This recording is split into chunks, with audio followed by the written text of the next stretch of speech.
Hij was een doe-het-zelver, de eerste van de stad.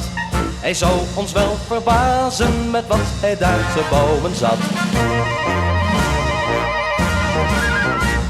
We wisten het al gauw, we gluurden door de ramen. En 's avonds droomden wij heel fijn, de doe-het-zelver bouwde een stoommachine, een hele mooie stoommachine. En over een paar dagen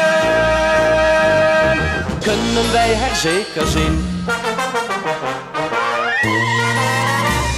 En op een avond stil en laat was midden in april. Niemand was meer in de straat, reed hij het ding naar buiten. In de ochtendmist stonden we te kijken. De doe-het-zelver stoomde weg naar Amerika met zijn stoommachine. Een hele mooie stoommachine. Reed hij ons toen heel snel voorbij. Was uren later nog te zien. Hij was een doe-het-zelver, de eerste van de stad. Hij deed ons toen verbazen met wat hij thuis te bouwen zat. Na jaren kwam hij weer van Amerika heen en terug, gezond en bruin gebrande huid en vastgegooid naar zijn stoommachine.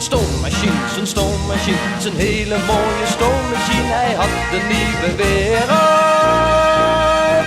van noord tot zuid heel goed gezien.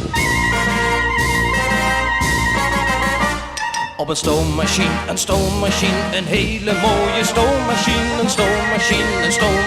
Een mooie grote stoommachine.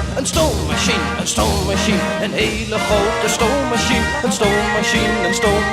Een mooie grote stoommachine. Een hele mooie stoommachine. Een stoommachine.